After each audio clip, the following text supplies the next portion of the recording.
Welcome one and all to the Ferret Raccoon podcast, episode 230. I am your one and only host for this podcast, the Angry Raccoon, bringing you the first podcast of November 2023. And before we get into this episode, I want to quickly mention that it is currently raining as I record, so it may get heavier and it may stop, so sorry for any audio background inconsistencies. But besides that, it's been a very interesting couple of days, I guess, / weeks since the previous podcast. I haven't really been doing too much, and the things that I have done, I do not want to mention as we are getting towards the end of the year, and I kind of want to have a lot more surprises in terms of things I've done, played, seen, watched, listened to for the end of the year podcast, which is coming up real soon. Not including this podcast, I think we only have technically 2 more episodes before the end of the year, which is crazy when you think about it. But besides that, the one thing I did do was I did recently go and celebrate one of my friend's birthday parties over the last couple of weeks. It was a fantastic evening. We went to one of the few, I think it's the Blue Kitchen club / restaurant. I think it is just called the Blue Kitchen. There's 4 of them located somewhere in London, so I'm not going to say which one we went to, but it was a really fun night. It's essentially a combination of both a bar, live music, and upstairs is a club, which I thought was kind of cool for the most part. I don't really usually go clubbing, so it was a pretty interesting experience. I and Ferret didn't really get back until, I think I didn't really get home until about 5 a.m. and I think I slept until 3 p.m, which was quite horrifying because I don't like to sleep in. But it was a fun night overall, and yeah, I would definitely do it again. But other than that, it's been a very odd couple of weeks in terms of things and news and other just things happening on in the world. The first thing I want to talk about is something that I think has a lot of people somewhat worried and somewhat interested at the same time, because it does threaten a lot of people's, how should I say, free time, livelihood. I don't know necessarily. So we're essentially going to be talking about the fact that YouTube is and has actively decided to go to war with ad blockers. Now, as I'm sure lots of you are aware, that essentially a few, I think it was like maybe 3 weeks ago, YouTube introduced its sort of anti-ad blocker system on its site, threatening people with this screen that essentially stated that you need to turn off ad blocker, or that they've detected that you're using an ad blocker and that you need to turn it off or you will not be able to watch videos until you do so. Ironically, blocking your access from videos, so they're in a way just as bad as the ad blockers that they say are the worst things in the world. Simply put, YouTube is telling people what they can and can't do, which is a recipe for disaster if history has taught us anything. Now, this situation has spiraled in a very interesting direction for the most part, as essentially their misguided plan has backfired, as YouTube has never heard of the Streisand effect, referring to Barbra Streisand. So a quick recap, essentially how this term came about was Barbra Streisand had I believe she was a mansion, and her grass or something about her land, it looked pretty good or clean, and I think a satellite took a photo of it, and she was like, I don't want you taking pictures of my house, please take that down. So she brought all this attention to herself and her house, which prompted more people to be notified about her house or her property, which just spiraled into this mass chaos where everyone was questioning her, criticizing her, and she was essentially just bringing more attention to herself. And this is essentially what YouTube has done in a very baffling and stupid way, because what we're now seeing is, according to reports and some of the links I've put in the description and download link, YouTube's little stunt has resulted in people basically saying, oh, you can block ads? I didn't know you could do that. Oh, I'm going to download this right now. So essentially what has happened is they did, how should I put this? And so what people have done is they've gone and started downloading ad blockers, to which the creator of these various ad blockers, because it's not just the company or anyone who calls themselves Adblocker who are able to block ads on YouTube and the internet. So what these ad blockers are essentially able to do is they're seeing an influx of downloads of their system, and a lot of money is being sent their way, which is leading to the ad blockers having enough money and support and drive to essentially update their systems, allowing them to block YouTube and counter YouTube systems even better. So in a sense, everyone is winning except for YouTube themselves. They've caused themselves a massive problem. And I think what YouTube fails to understand is that when you push people, they tend to push you back even harder. And this is what we're basically seeing. Because YouTube is coming at this whole situation in a very desperate and a very vicious sense, people are having none of it, and people will actively start, attacking them in some regards, if you understand what I mean. As I think ads on the website, being YouTube and some other websites as well, it's not just YouTube who are at fault for aggressive ads, let's just say. They're egregious. They're unskippable ads. There's multiple ads during videos that aren't even that long. The fact that people could potentially have to sit through 3 to 5 ads during a 10-minute video is ridiculous. That is not on, especially when you look at the comparison based on television. If you'd watch a TV show, you're probably going to get maybe about a minute of ads over the course of, let's say, a 28-minute long show. The fact that YouTube could potentially show you ads that are, well, they could show you 5 ads that are roughly between a minute to 45 seconds. Yeah, that's more ad time coming from a piece of content you're trying to watch, which is once again egregious.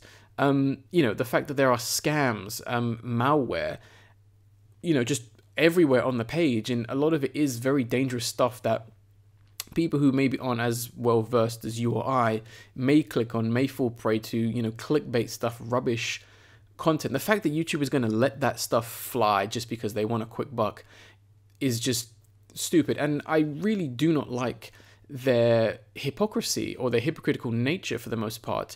As how is YouTube going to vilify people who use ad blockers for a myriad of many reasons, yet allow infamous YouTubers to dox each other? Like, that is illegal. You cannot dox a person, whether on the internet or in real life. It doesn't fly. You cannot do that. And this is a greater topic where I think there is a lot of I think a lot of people think they're invincible or have a superiority, or that the law doesn't affect them because they're on the internet. And that's something that's a whole nother topic for another YouTuber or discussion in of itself. And yeah, I'm not going to mention this said YouTuber because they're a massive piece of shit and do not deserve any more attention. You can look it up who it is. It happened in 2023 over the last 2 months. So that's just a little reference for people listening to this podcast in the future. But yeah, it is illegal. And you just look at the state of YouTube and it's an absolute mess.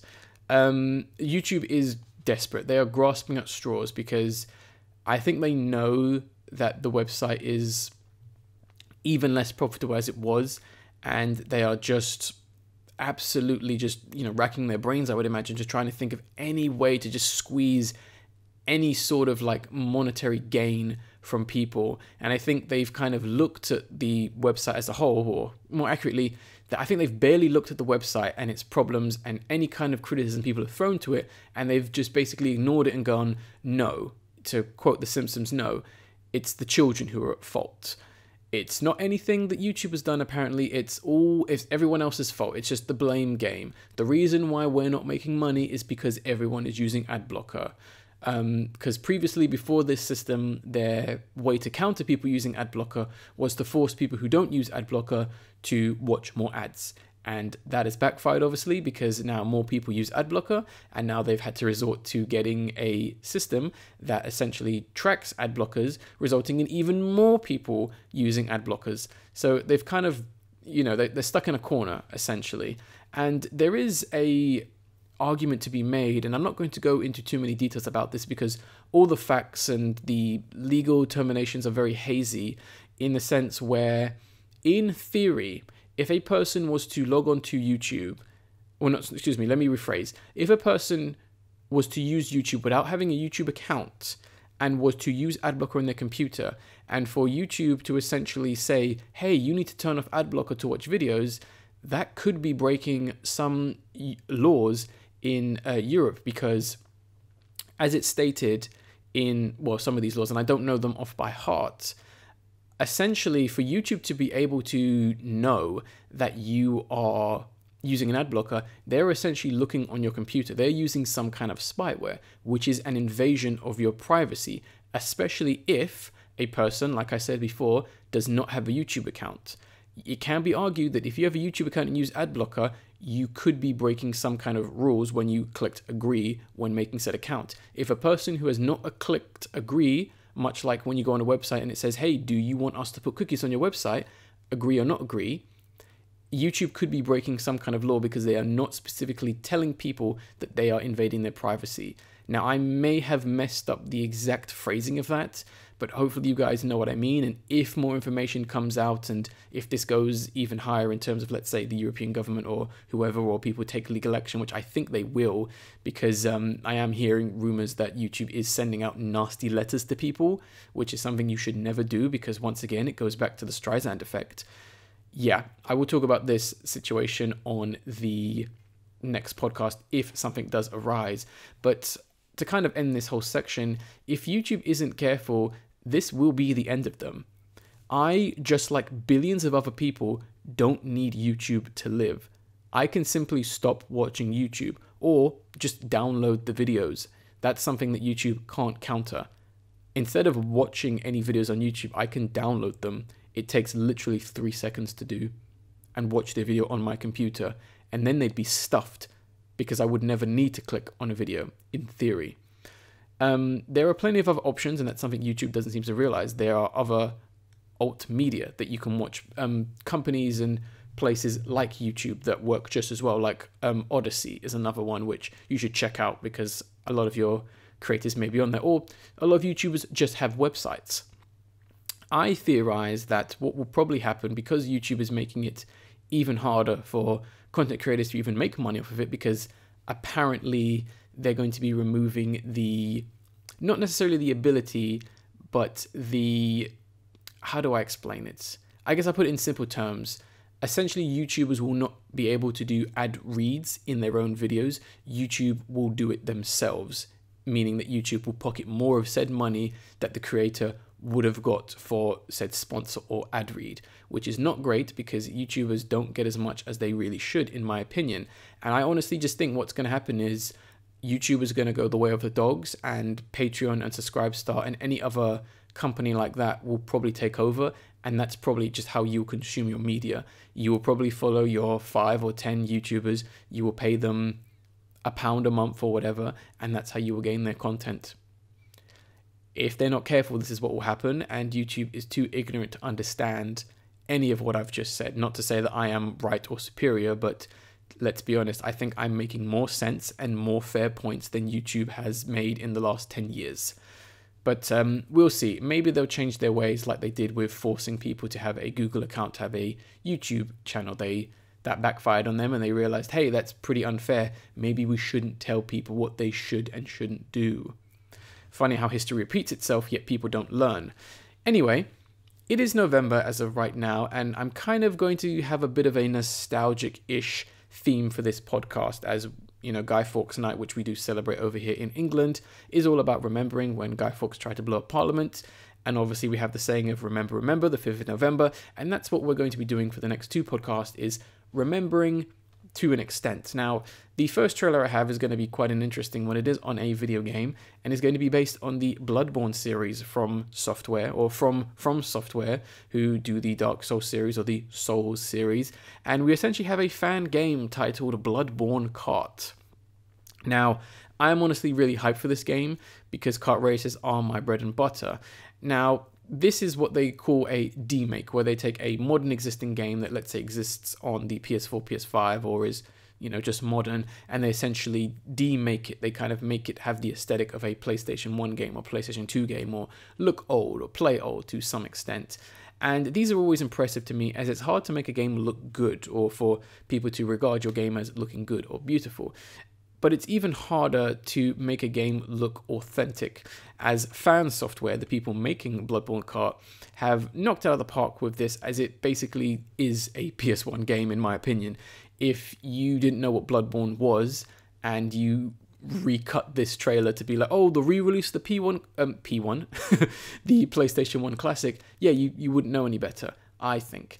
Given Bloodborne and this game's very dark and gothic aesthetic, it reminds me a lot of the Twisted Metal series, which was another sort of kart racer game, but it was more battle royale. It's unfortunately hasn't seen the light of day since PlayStation 3, but I know quite recently it did get a TV series, which was okay from what I heard some people say. It does remind me of that with combat, and I do really think it's pretty cool that you can snipe people in midair. Obviously you have like the standard power-ups, and it just looks like just complete carnage. Like, it's not necessarily about the racing, it's also about the combat, how you're going to use your abilities and that kind of stuff, which I think is pretty good and will hopefully help it stand out against other kart racers of today and of the past in some regards.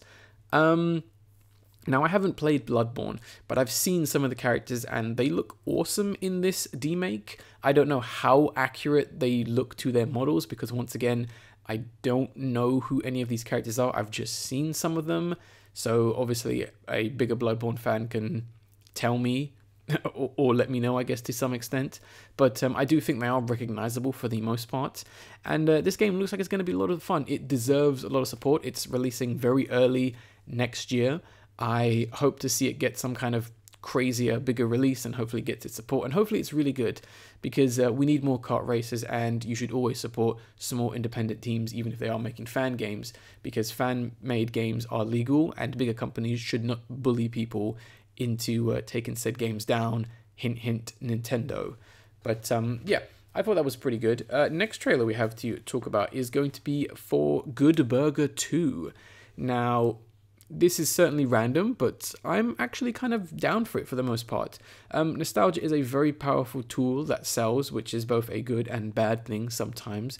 Yeah, I mean, I was more of a Kenan and Kel person, but I've seen the original 1997 Good Burger film, and I would imagine that this film exists because of the Tonight Show with Jimmy Fallon sketch they did about 8 years ago, and I guess that is a very famous clip because obviously it had both Kenan and Kel in it, and it was a reference to the famous sketch and evident film that came out back in the 90s. But looking at it, I think the first thing that kind of struck me immediately was the fact that it is impressive that Keel Mitchell can still do Ed's high-pitched weird voice. Obviously it's been over 20 years, 30 years, so I'm surprised he can even hit that pitch, so props to him. Yeah, I like the fact that nothing has really changed in this film. Like, they haven't tried to go down the modern routes in a regard. Like, yeah, their weird world is now threatened by change, which I kind of like. It's an interesting conflict, whether intentional or not. And there is a tiny bit of like relevant commentary in this film with like big companies taking over and jobs being lost to robots in a more comedic sense for children, as we have the, robot Ed kind of character we see in the film, who's apparently played by another actor, which is even more surreal because typically you would just have the actor play the robot version of themselves. So that's kind of odd.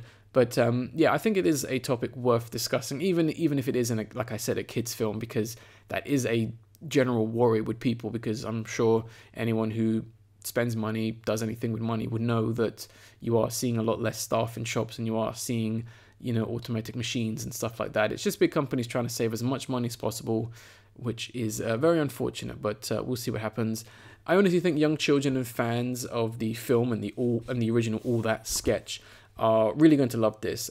Kenan and Kel have reprised their roles perfectly, in my opinion.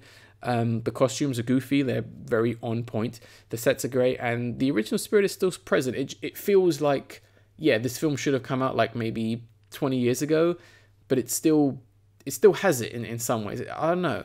It didn't feel awful or factory made, ironically. It just worked, and everyone is clearly having a lot of fun. Like, no one is taking it too seriously. They're not making high art. It's just to make a fun film for kids and for adults to enjoy. That's all it is. And it is kind of funny to see streamer Kai Cenat? Yeah, Kai Cenat, sorry. Couldn't say his name for a sec. I think I misspelt his name in my notes. And the rapper Young Gravy in this film. Very random selections, but Okay, that's cool. And the last trailer we have to talk about is for Inside Out 2. Now, this is Disney once again sandbagging its own products because the Marvels has just released to critical disappointment and disaster. And we have their other animated film, Wish, coming out or in a couple of days. So yeah, let's take all the attention away from our brand new film to brag about a film that doesn't come out until June next year, because that's a smart idea. Yeah, so we have Inside Out 2, which I've known about for a while, and I was interested to see what they were going to do with it, and I think we do see in the trailer, we see the main, five emotions, and I guess their hub, I'm not really sure what they refer to it, the motherlode, I don't know, get destroyed and remade in order to make way for new emotions. And I think the premise is neat and it makes sense. As Riley gets older, new emotions will become prominent in her life. But the sequel falls apart quite quickly based on the fact that children under the age of 13 do have anxiety. Now, this is now that's the kind of the crux of the trailer as we see the new emotion, which is anxiety, which we'll get into in a bit. It's not something you gain only via getting older. People are affected by it in different levels, and it is a very complicated emotion, and it can be considered a mental disorder in some regards based on how you respond to it, how it responds to you, and how it affects you. So it's a very sensitive and complicated matter that Disney needs to treat with the utmost respect. But given their recent track record of recent years, I'm expecting the worst from this film, because Disney spends way too much time pushing an agenda as opposed to telling a, let's say, heartfelt or interesting or original or fun story. That is a problem that is not exclusive to Disney. Lots of people are doing this, both in film, TV, and video games. I'm not going to get into this whole woke taking over Twitter rubbish, because there are enough angry YouTubers doing that right now. That's not me, but I am aware of the situation. So I am interested but incredibly worried about how they're going to portray anxiety, because anxiety, if I can be blunt, negatively affects and can destroy a lot of people's lives and livelihoods. It's something that you don't want to mess about with. Like I said, it needs to be accurately and professionally regarded in a piece of media if you were going to go down that route. It's a serious thing, and this can backfire in Disney big time. And things like this have backfired because they are very, how shall I put it, not kind to people who aren't straight and white, let's just say.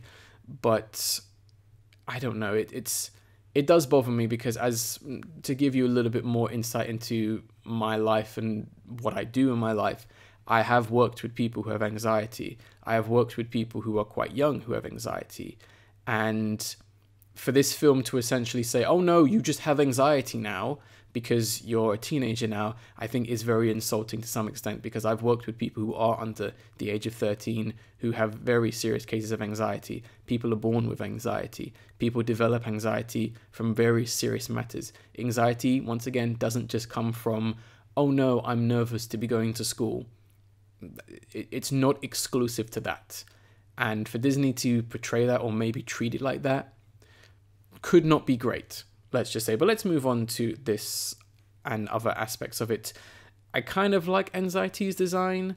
Maya Hawke, who I think was one of the actresses in Stranger Things, she's playing the character. I think that was a good choice for a voice. I think she has the right kind of tone for how this character looks, and not necessarily how Anxiety should talk and act, but we'll get to that in a second. They're close to her, but I don't know, their manic and like crazed expression kind of rubs me the wrong way. If I didn't know this was Anxiety, I would have simply assumed that this was like confidence or unconfidence, because the character doesn't look like they're anxious. The character looks like they don't want to talk to you or have issues talking to people. It looks like self-confidence in some regard. So I think even Disney themselves have kind of struggled to portray a manifested depiction of anxiety, because it's such a broad topic. Like, you know, even the color orange is a bit of an odd choice for them. I think they've kind of screwed themselves over. I know that Pete Docter originally intended for there to be, I think, 27 emotions to originally appear in the first film, or that's his plan for the possibly upcoming sequels, or maybe in this film. But I don't know. I honestly think they've shot themselves in the foot, to be honest. Simply put, anxiety is a very broad topic, much like depression. And you can argue you don't really need to have any more emotions in this film other than her. She is enough of a character and enough of a, I guess, in a film and story sense, conflict that can make up a film in of itself. You know, anxiety, once again, is a big thing. You don't need these other emotions which are teased in the poster. There's going to be 3 others. I don't know what they are, because they've not stated who's voicing them or who they are. They kind of hinted them in the trailer, but I'm not watching the trailer back and I'm not speculating on this film because I probably won't see it anyway. But yeah, I am very mixed on this film. It could be a smash hit in terms of them actually doing their research, speaking to therapists, and kind of releasing something that is really impactful and really helps a lot of like children, I guess, is their main target audience, and maybe, you know, is reflective of adults. That could be great, because that's kind of some of the things I liked about the original Inside Out, is the fact that one of the greatest messages in that film was the fact that it's okay to be happy and sad. I really enjoyed that. That was a message that isn't told too many times in media and to children, and I, you know, supported that idea. But here, once again, I'm just very worried. But yeah, that's going to be the podcast for the most part. As it is November and we are being nostalgic and we are remembering, the video of the episode is going to be from the band Men I Trust with I Hope to Be Around, a beautiful song released a good couple years ago. The music video is fantastic, and if you've never listened to Men I Trust, now is the time to start listening to Men I Trust. But yeah, that is pretty much going to be the podcast, another short one. I'm going to try and make the next podcast slightly more nostalgia based if I can, but we will see what happens. But yeah, I guess I will end this podcast like I always do by saying I was the Angry Raccoon, and I will see you on the next podcast.